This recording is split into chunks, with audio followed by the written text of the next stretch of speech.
Bismillahirrahmanirrahim. Assalamualaikum warahmatullahi wabarakatuh.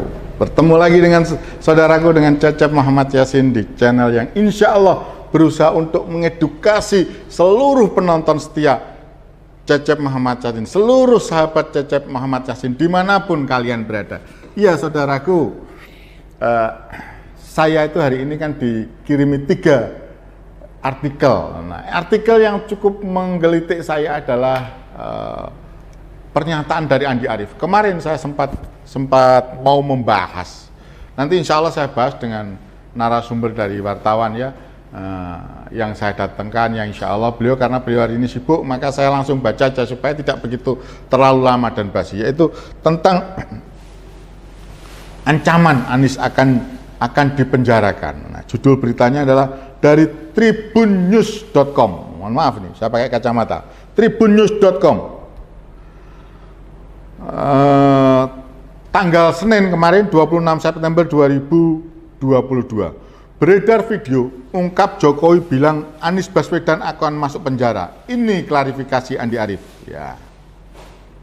Tribunnews.com Jakarta. Ketua Badan Pemenangan Pemilu Bapilu Partai Demokrat Andi Arief menyampaikan klarifikasi atas video yang beredar di jejaring sosial WhatsApp Senin tanggal 26 September 2022. Andi menyatakan video berdurasi 1,50 menit yang beredar itu bukanlah untuk konsumsi publik, melainkan hanya untuk internal Partai Demokrat. Sehubungan dengan beredarnya video wawancara saya, mohon untuk tidak dikutip. Pertama, itu buat internal, kata Andi Arief saat diklarifikasi di tribunnews.com Senin tanggal 26 September 2022. Tak hanya itu, Andi Arief juga menyatakan kalau video yang beredar bukanlah format asli,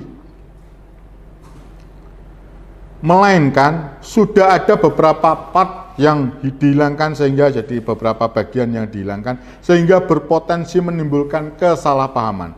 Kedua, ada beberapa bagian yang dipotong dan bisa membuat salah paham, ucap dia. Untuk memperjelas perihal video yang beredar ini, Tribunnews sudah mencoba melakukan klarifikasi kepada DPP Partai Demokrat. Kendati begitu, hingga berita ini diturunkan belum ada tanggapan apapun dari pihak Partai Demokrat. Diketahui dalam video tersebut Andi Arief menyoroti soal adanya wacana pemilu 2024 yang hanya menyajikan 2 pasangan calon presiden wakil presiden. Wacana itu tersiar, kata dia, setelah adanya rencana pembentukan koalisi dari berbagai partai politik termasuk Partai Demokrat. Nah, ya.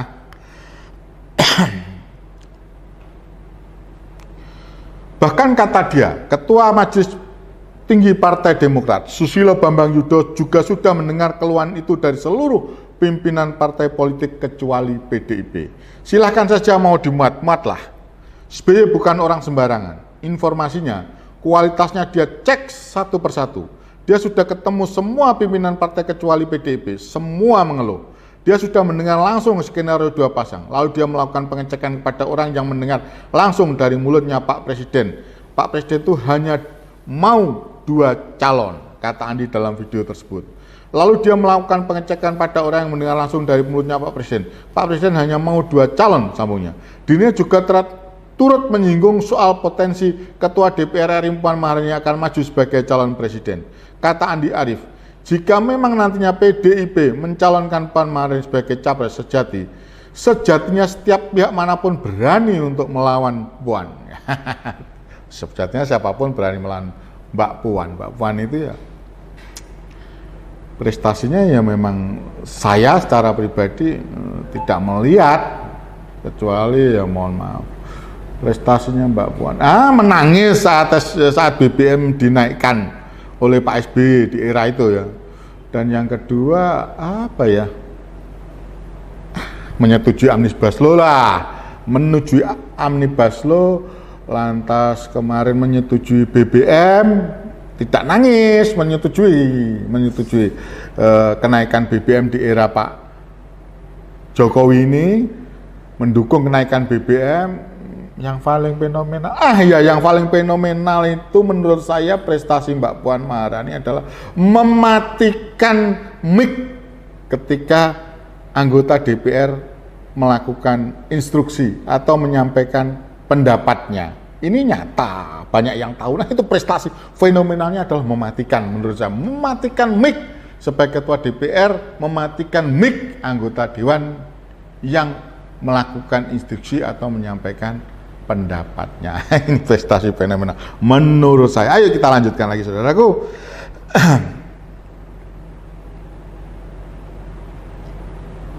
Sebab setiap parpol merasa yakin menang jika harus berhadapan dengan ketua DPP PDIP tersebut.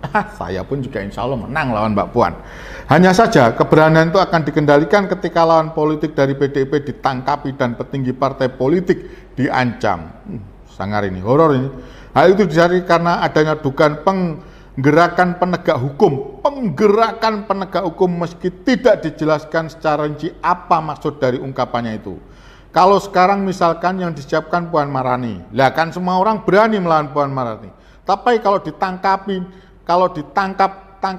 pimpinan partainya diancam, yaitu ya yang tidak boleh tuturnya.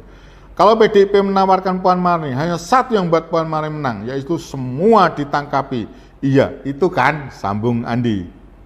Nah, dia menyatakan kalau semua ditangkapi yang bisa membuat Mbak Puan menang, ya mereka semua pesaingnya Mbak Puan ditangkapi. Ya itu pendapatnya Mas Andi Arief. Saya hormat sekali sama Mas Andi Arief. Berani ceplos-ceplos mencerahkan dan sosok yang kualitasnya memang sudah insya Allah kesetiaannya itu sudah terbukti kepada Pak SBY. Salutlah saya, oke. Yang kita lihat, tak hanya itu, Andi juga turut menyinggung soal adanya sinyal dari beberapa partai politik yang akan mengusung Anies Baswedan sebagai capres. Kata dia, kemungkinan itu sulit terjadi karena Gubernur DKI Jakarta tersebut dinyatakan Andi Arief akan dipenjara. Anies kan sebentar lagi masuk penjara. Terus partai-partai yang di KIB itu apa segala? Kalau nggak nurut, tinggal masuk penjara aja. Jahat bukan tugasnya. Ya Allah, ngeri. Ini adalah pemberitaan yang dalam pokok. Kalau saya menafsirkan, Mas Andi Arief ini memberitahukan, memberikan sinyal bahaya demokrasi kita dalam situasi ditakut-takuti. Dan saya yakin kalau Pak Anies sampai ditangkap, ya sudah pastilah rakyat yang akan bergerak. Saya sendiri pun akan ikut bergerak. Karena wajah Anies adalah wajah perubahan. Perubahan untuk menuju kepada kemaslahatan. Itu saya yakin. Saya bukan pendukungnya Anies. Nanti suatu saat saya akan menentukan sikap. Tapi saat ini tidak ada lain yang saya lihat secara pribadi loh ya. Saya kalau pendukung Pak Anies, maka saya akan masuk kelompoknya Jaringan Nasional atau apalah yang saya memang ada dalam bagian, karena saya harus mengamati. Saya harus melihat, saya memang ada bagian daripada teman-teman yang mendukung Pak Anies. Pendukungnya lah. Kalau mendukung, iya. Tapi saya bukan pendukungnya Pak Anies. Saya mendukung karena saat ini tidak ada, saya rasa pribadi yang akan bisa membawa kepada perubahan. Pak Ganjar, bukti nyata sebagai seorang praktisi hukum, warganya sampai teriak-teriak di Jakarta. Ada yang meninggal demo dalam kasus pendirian pabrik semen. Saya tidak melihat ke bawah saja, kok sampai seperti itu? Itu kan menjadi pertanyaan. Sehingga polarisasi warga yang ditempati pabrik semen itu juga. Yang kedua adalah Wadas. Di daerahnya Pak Ganjar sendiri, warga terteror sekian, berapa kompi itu Brimob datang ke sana, ada yang dipukuli, ada yang sampai ketakutan semua. Tapi Pak Ganjar diam saja. datang pun hanya kepada kubu sebelah, bukan kepada korban. Saya herannya, begitu Pak Ganjar datang tidak kepada korban. Kalau pimpinan yang dilihat dulu ada korban, mana rakyatku yang menjadi korban? Saya pernah mendengar sendiri ya dari beberapa TKI yang waktu itu mendampingi Pak Habibie di Malaysia. Pak Habibie datang ke Malaysia bukan menanyakan apa-apa, hanya mengatakan, saya punya warga negara yang mohon maaf karena suatu sebab terpaksa harus melanggar hukum masuk ke Malaysia. Tapi perlu diingat dalam pokoknya, betapa orang-orang itu merasa terima kasih. Itu adalah warga saya kepada Perdana Menteri Mahathir Mohamad.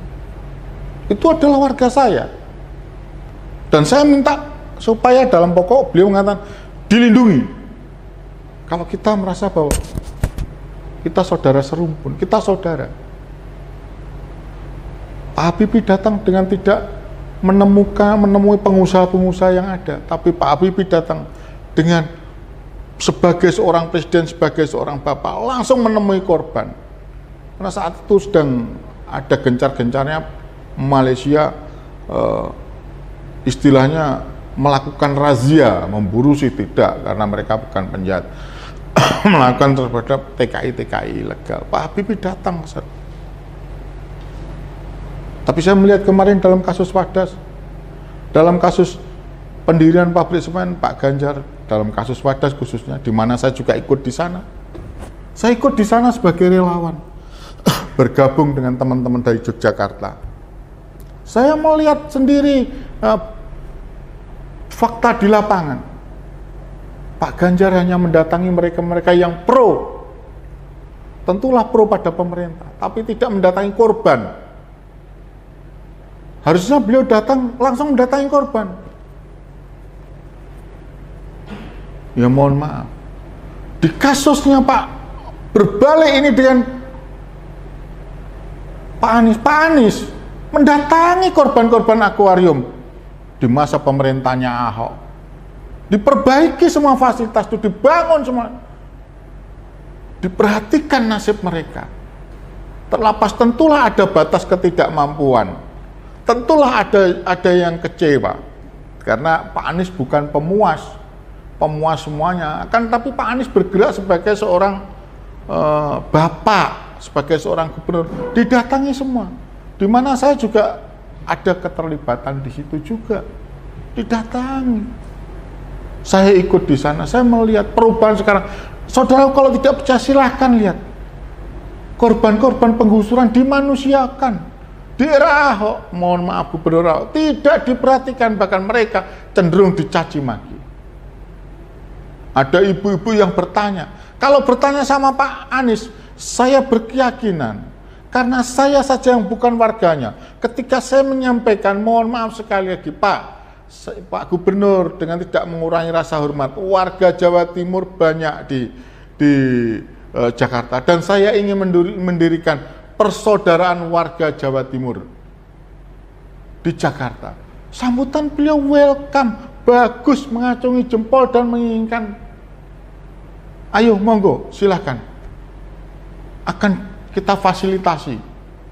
Karena sesungguhnya saya ini adalah gubernur Jakarta, tapi saya berada di ibu kota, dan ibu kota itu adalah milik semua, bukan hanya milik warga Jakarta, tapi milik semua rakyat Indonesia. Monggo, welcome. Yang penting patuhi peraturan yang ada. Hebat sekali, sejuk, senang. Ya mohon maaf, ini fakta. Maka saya kembalikan lagi, saat ini terus terang Anies itu begitu fenomenal, begitu masuk ke hati-hati rakyat.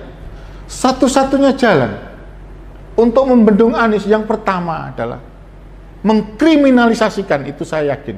Apa yang disampaikan Mas Andi Arief itu menggambarkan, mensiratkan, memberikan kode Anies tidak akan maju dalam presiden karena Anies akan dikriminalisasi. Itu garis besarnya yang saya tangkap, saudaraku.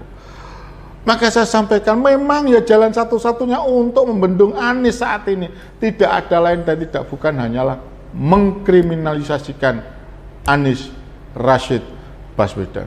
Yang kedua, kalaulah Pak Anies sampai jalan, yang kedua untuk menghentikan Pak Anies adalah mencurangi,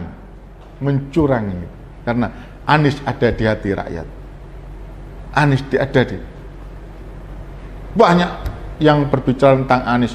Bagaimana tanah-tanah itu bagi mereka yang veteran dibebaskan dari pajak, dan sebagai bentuk beliau seorang anak tokoh pahlawan juga, beliau merasakan perjuangan daripada veteran-veteran itu, maka beliau ungkapkan dengan cara yaitu tadi, mereka-mereka yang veteran atau tentara telah berjuang kepada negara ini di Jakarta dimuliakan dengan diberikan kebebasan pajak bumi dan bangunan. Tidak ada kepala daerah yang berpikiran begitu, dan itu bukan sedikit hilangnya pendapatan asli daerah.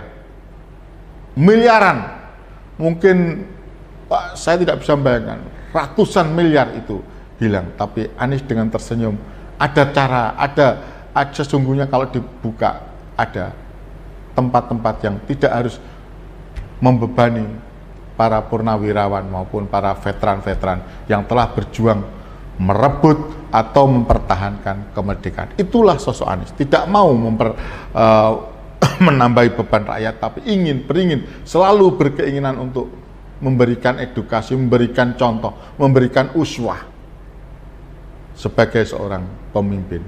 Kepada saya, kepada anak saya, kepada seluruh pemimpin yang di Indonesia, Anies tidak mau keributan. Tidak seperti saat ini, sebentar-sebentar pemimpinnya membuat keributan. Dan seperti juga Pak Ganjar Pranowo, membuat keributan yang rakyatnya sedemikian rupa. Tapi Anies tidak, diserang pun Pak Anies tetap diam, bahkan Pak Anies tidak mau membuat keributan. Dengan penyerang pun tidak mau. Kalau Pak Anies mau, insya Allah banyak buzzer-buzzer rupiah yang masuk penjara. Tapi Pak Anies tahu mereka semua adalah rekan Pak Anies, adalah teman Pak Anies, untuk supaya Pak Anies tidak sombong, tidak jumawa, tidak besar kepala, karena masukan-masukan mereka diperlukan. Menurut Pak Anies yang saya dengar, diperlukan oleh Pak Anies untuk introspeksi diri menuju dan membuat kebijaksanaan yang maslahat untuk semuanya. Itu dari saya, saudara-saudaraku, yang bisa saya sampaikan. Wabillahi taufiq wal hidayah. Wassalamualaikum warahmatullahi wabarakatuh.